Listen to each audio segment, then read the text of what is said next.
आज हमारे यहाँ एक खास मुलाकात के स्टूडियो में अवधेश राय जी, जो जानी मानी हस्ती हैं, उद्योगपति हैं और साथ में अपने बिजनेस को चलाते हुए समाज सेवा के भी कार्यों में जुड़े रहते हैं। खास तौर से पूजा पाठ जैसे बड़े कार्यों में इनका विशेष योगदान रहता है। आज हम इनसे जानना चाहेंगे खास मुलाकात चैनल पर, देश में इस समय जो उथल पुथल युद्ध को लेकर चल रहा है, गैस सिलेंडर को लेकर के चल रहा है, इनकी हम बात जानना चाहेंगे। विवेक बिना किसी डर भय के ये निर्दोष बताएंगे कि इस देश में कैसा माहौल होना चाहिए, शासकों को कैसे क्या काम करना चाहिए और आम जनता को इस पीरियड में कैसे रहना चाहिए। आज अवधेश कुमार राय पूर्व जिला पंचायत सदस्य एक खास मुलाकात के ऑफिस में आया। अभी मन की बात में खास मुलाकात के मुख्य ठाकुर अश्विनी सिंह की बात को मैं सुना, मैं उनकी बातों से सहमत नहीं। आज जो युद्ध का कार्यकाल चल रहा है, सारा विश्व उलझा हुआ है, लेकिन हमारे देश के प्रधानमंत्री अपनी क्षमता के अनुसार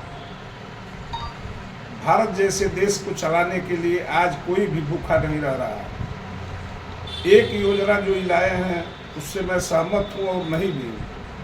आज के हिंदुस्तान में कोई खाने बिना नहीं मर रहा है। तमाम योजना चल रही है जिससे सब लाभान्वित हैं। जो विपक्ष की पार्टियां हैं उन लोगों की कोई मुद्दा नहीं मिल रहा है, बोल रहे हैं कि गैस नहीं मिल रहा है, खाने बिना मर रहे हैं। ये कांग्रेस का नारा था, रोटी कपड़ा और मकान, और आज बिना आवास का कोई नहीं है। वही है जो देश के सबसे नीचे तबके में केवल उनका काम जो है, जो आज बोल रहे हैं विपक्ष की भूमिका में, उनके पास कोई मुद्दा नहीं रह गया। आज भी हमारे देश में न गैस की कमी है, न भोजन की कमी है, न तेल की कमी है। अब एक व्यापारी होने के नाते न किसी दिन डीजल की समस्या आई, न किसी दिन गैस की समस्या आई, लेकिन आज जो समस्या है कि थोड़ा सिस्टम में चल रहा है। आज सिस्टम में जितने भी विपक्ष के लोग हैं, मुद्दा बनाने के लिए गैस की चोरी हो रही है, वो बंद हो जा रहा है। प्रधानमंत्री मोदी जी ने जब से जनधन योजना को शुरुआत किया, 70% जो इस सरकार के कांग्रेस सरकार की करतूत थी वो बंद हो गई।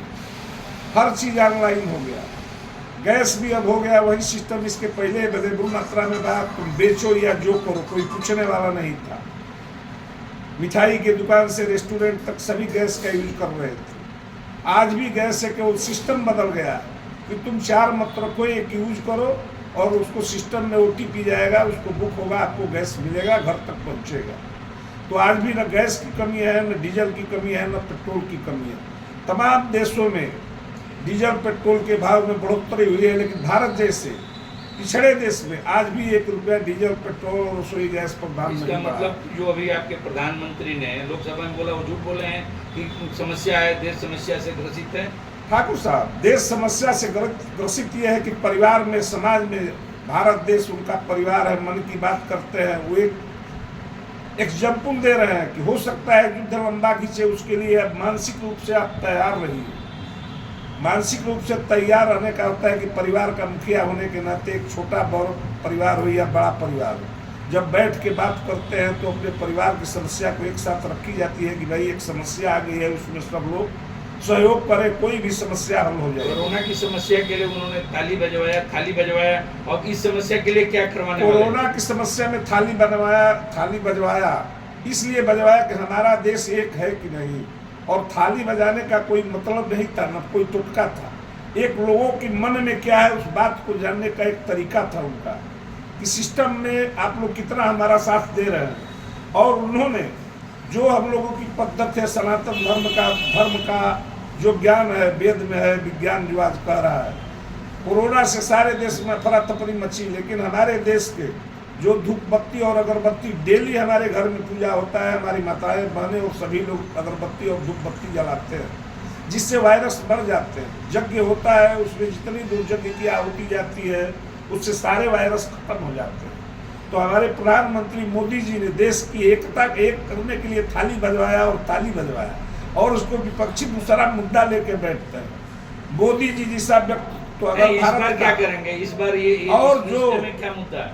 जो पिछली सरकार ने 70 सालों में देश को डुबा दिया, एक परिवार का ही मुखिया बनता था। इस समय भारतीय जनता पार्टी ऐसी पार्टी है कि एक नीचे का व्यक्ति भी अगर उसके अंदर त्याग है, विचार सही है, तो कहीं भी कहीं जा सकता है। हाँ, एक चीज में जो झोल है हमारे समझ से कि जो भी नेता सरकारी सुविधा उठा रहे हैं, सभी नेता इसमें पक्ष विपक्ष एक होकर इसको पास करे संसद में कि कोई भी पेंशन नहीं लेगा, और नेता बनने के लिए योग्यता होनी चाहिए।